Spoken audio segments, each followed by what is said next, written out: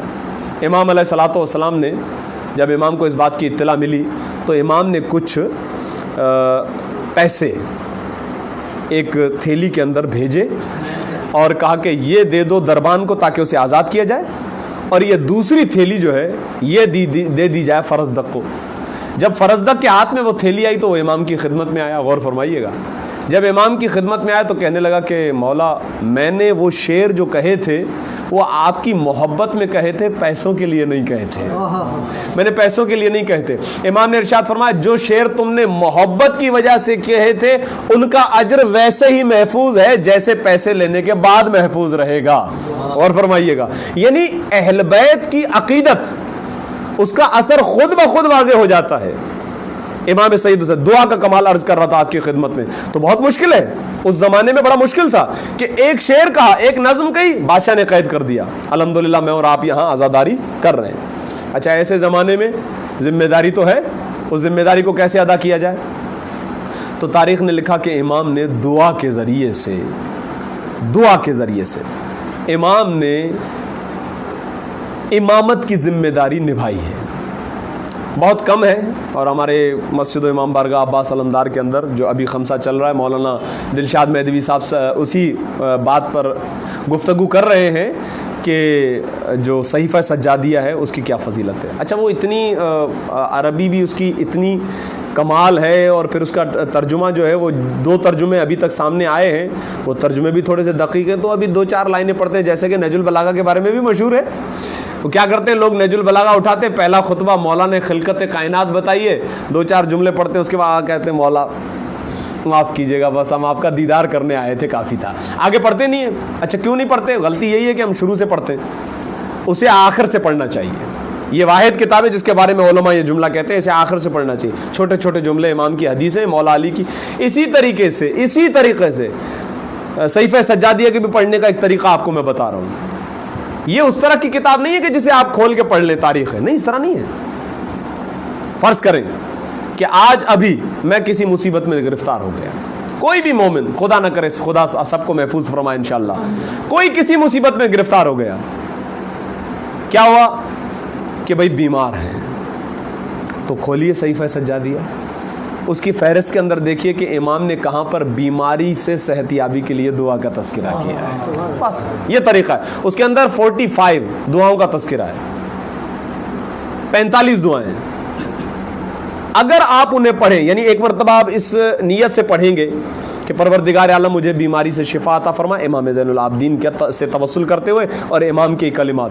اس کے بعد جب آپ اس کا ٹرانسلیشن پڑھیں گے, ترجمہ پڑھیں گے, قسم بخدا دیکھیے نہج البلاغہ ایک کتاب ہے, قرآن ایک کتاب ہے, لیکن یہ صحیفہ کاملہ اگر اسے دعاؤں سے ہٹ کر دیکھا جائے تو کبھی قرآن لگے گا, کبھی نہج البلاغہ لگے گا. یہ ایسی کتاب ہے, لیکن اس کو پڑھنے کا طریقہ میں نے آپ کی خدمت میں پیش کر دیا. کبھی بارشیں نہیں ہوتی ہیں جیسے کراچی والے بیچارے, اور آپ کہہ رہے ہیں اللہ کرے اب نہ ہو, ایسی حالت ہو گئی ہے, صورتحال ایسی ہو جاتی ہے نا, تو دونوں دعائیں مل جائیں گی. بارشیں نہیں ہو رہی ہیں, اس کی دعا بھی امام نے بتا دی ہے. اچھا بارشیں ہو گئی اور بہت حالات تو خراب ہونے لگے, تو اس کا بھی صورتحال ہے کہ اگر پریشانیاں آ رہی ہیں تو اس صورت میں کون سی دعا جو ہے وہ ہمیں مانگنی ہے, اسی وقت کھولیے. اسے اسٹڈی کرنے کی ضرورت نہیں ہے, دعا کے لیے کھولیے. اور دیکھیے کہ امام علیہ الصلوۃ والسلام نے دعا کے ذریعے سے کیسے مشکلات کا حل بھی بتایا ہے اور دعا کا طریقہ بھی بتایا ہے. بہت اہم پہلو آپ کی خدمت میں اب عرض کر رہا ہوں, اور اس کے بعد مصائب کی طرف جائیں گے انشاءاللہ. توجہ کیجیے, ایک سوال آتا ہے اور یہ سوال بہت زیادہ ہے کہ ہم استغفار کرتے ہیں, بات سمجھ میں آتی ہے, کوئی گناہ ہو جاتا ہے شعوری لاشعوری طور پر, گناہ استغفار کرتے ہیں پروردگار ہمارے گناہوں کو معاف فرما. سورہ نصر کے اندر پروردگار عالم نے آواز دی اذا جاء نصر اللہ والفتح ورأیت الناس یدخلون فی دین اللہ افواجا, اور اس کے بعد کہا کہ اے حبیب استغفار کرو. اب سوال تو ہے کہ استغفار کا مطلب ہمارے ذہن میں کیا ہے؟ گناہوں کی معافی, گناہوں کی مغفرت. تو نعوذ باللہ من ذالک, ہمارا عقیدہ یہ ہے کہ نبی معصوم ہوا کرتا ہے, خطا, نسیان, گناہ یہ تصور بھی نہیں ہے دور دور تک. پھر استغفار کیا ہے؟ پھر پروردگار عالم کیوں کہہ رہا ہے کہ استغفار کرو؟ یہی سوال آپ کو اسی صحیفہ سجادیہ کے اندر بھی ملے گا. اے میرے پروردگار تیرا گناہگار بندہ تیری بارگاہ میں بیٹھا. بھائی یہ کیا ہے؟ اور فرمائیے گا. اور روایات میں ہے, ایک راوی آتا ہے, وہ کہتا ہے کہ میں سویا ہوا تھا, میرے کانوں میں کسی کے رونے کی آواز آئی, پریشان. میں اٹھ کر جب گیا تو میں نے دیکھا کہ کعبۃ اللہ کی دیوار کے ساتھ ایک شخص ہے جو کعبۃ اللہ کے غلاف کو پکڑ کے رو رہا ہے. جب میں اس کے قریب گیا تو بس اس کو میں نے دیکھا کہ وہ بے ہوش ہو کر زمین پر گرا, اس کا جسم سخت لکڑی کی مانند ہو گیا. میں نے اس کے سر کو اپنی گود میں رکھا, اور اب جب میں نے دیکھا غور سے تو وہ کوئی اور نہیں, امام زین العابدین ہے. اللہم صلی علی محمد. اور فرما رہے ہیں امام علیہ الصلوۃ والسلام کہتا ہے میں نے امام کے جو کلمات سنے, اے پروردگار دنیا مایوس ہو سکتی ہے, میں تیری بارگاہ سے مایوس نہیں ہوں, میں تیرے دروازے پر ہوں, میں فقیر ہوں, تو غنی ہے, یہ پورے امام کے جملے. تو کہتا ہے کہ وہ جملے میرے ذہن میں تھے, اور جب میں نے یہ دیکھا کہ یہ امام ہیں جو یہ جملے ادا کر رہے تھے. اور فرمائیے گا, تو امام علیہ الصلوۃ والسلام کو دیکھنے کے بعد راوی کہتا ہے میری آنکھوں سے آنسو بہے, اور وہ آنسو امام کے رخساروں پر گرے. جب امام کے رخساروں پر گرے تو امام اٹھ کر بیٹھے اور کہنے لگے کہ تم یہاں پر کیا کر رہے ہو؟ کہا مولا میں تو گھر پر تھا, آپ کے رونے کی آواز سنی تو میں آ گیا. آپ کا یہ منظر دیکھ کے, آپ کی حالت دیکھ کے میری قلب کی عجیب کیفیت ہے. کہنے لگے کیا کیا کیفیت ہے؟ کہا مولا آپ تو امام ہیں. دیکھیں وہ جو تصور ہمارے ذہن میں, آپ تو معصوم ہیں, آپ تو اس سے پاک ہیں کہ معصیت آپ کے قریب بھی آئے. یعنی یقیناً قرآن کی وہ آیت اس کے ذہن میں ہوگی کہ انما یرید اللہ لیذھب عنکم الرجس, اہل بیت آپ سے تو ہر قسم کے رجس کو دور کر دیا گیا ہے. پھر اور فرمائیے گا, امام علیہ الصلوۃ والسلام کہہ رہے ہیں ہاں وہ بات صحیح ہے, لیکن قرآن میں یہ بھی موجود ہے کہ انما یتقبل اللہ من المتقین, اللہ فقط متقی کے عمل کو قبول کرتا ہے. جو جتنا زیادہ پروردگار عالم کی بارگاہ میں متقی ہے اللہ اس کے عمل کو قبول کرتا ہے. تو عزیزان گرامی قدر, پروردگار عالم نے اپنی معرفت کے لیے جن ہستیوں کو انتخاب کیا ہے وہ حضرات محمد و آل محمد ہیں, اور شکر خدا اس نعمت پر کہ پروردگار عالم نے ہمیں ان ہستیوں سے منسوب رکھا, ہمیں ان ہستیوں سے متمسک رکھا. آج دنیا ہمیں کچھ بھی کہے, ابھی میں عرض کر رہا تھا کہ پرسوں 1-2 دن پہلے جو ریلیاں نکلی ہیں اس میں آپ نے دیکھا کہ نعرے بلند ہو رہے تھے. اب جو بھی نعرے ہوں ان میں ایک مشہور نعرہ ہے, پرانا نعرہ ہے, شیعہ کافر کافر کافر شیعہ کافر, صحیح اس طرح کا نعرہ تھا. تو ان کے لیے ایک لمحہ فکریہ, اگرچہ وہ جواب دینے کے قابل نہیں ہے, لیکن ہمارے بچوں کے لیے کہ یہ ذہن میں رکھیے گا کہ آپ عظمت صحابہ پر ریلی نکال کر شیعہ کافر کے نعرے بلند کر رہے ہیں, لیکن تاریخ نے کچھ ایسے صحابہ کا بھی تذکرہ کیا ہے کہ جو کہتے تھے کہ ہم شیعان علی ابن ابی طالب ہیں, ہم شیعان علی ابن ابی طالب ہیں.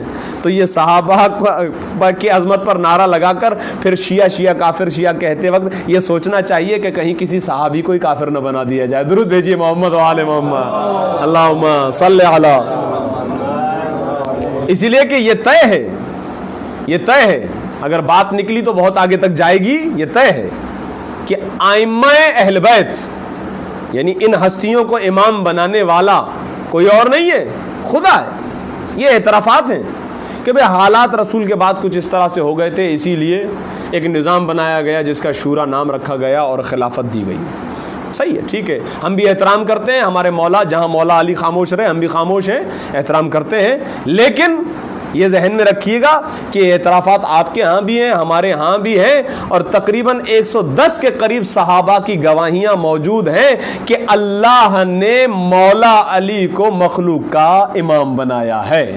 چونکہ امام بنانا اللہ کے ہاتھ میں, جیسا کہ میں نے قرآن کی 3 آیتیں آپ کی خدمت میں پیش کی ہیں, اور یہی سلسلہ چلتا ہوا حضرت امام زین العابدین علیہ الصلوۃ والسلام تک آیا ہے. آئیے آپ کی خدمت میں ایک واقعہ عرض کر رہا ہوں, یہیں سے امام کا اختیار عرض کر کے مصائب کی طرف جا رہا ہوں. شہر بلخ کتاب کے اندر واقعہ الدمۃ الثاقبہ کے اندر بھی یہ واقعہ نقل ہے, اور علامہ ذیشان حیدر جوادی صاحب نے بھی اس واقعے کو نقل فرمایا کہ شہر بلخ کا ایک شخص تھا, رہنے والا, عاشق امام تھا.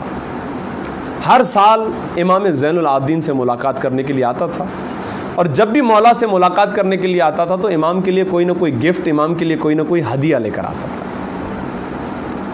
ایک مرتبہ اس کی بیوی نے اس سے کہا, جو کہ اہل بیت کی چاہنے والی نہیں تھی, طنز کرتے ہوئے اس نے کہا, ہمیشہ یہاں سے گفٹ لے کر جاتے ہو, ہدیہ لے کر جاتے ہو, کبھی ہم نے یہ نہیں دیکھا کہ وہاں سے بھی کوئی گفٹ آئے, کوئی ہدیہ آئے. بہرحال عاشق اہل بیت تھا, کوئی جواب نہیں دیا, چلا گیا. جب امام کی بزم میں پہنچا تو امام کھانا تناول فرما رہے تھے.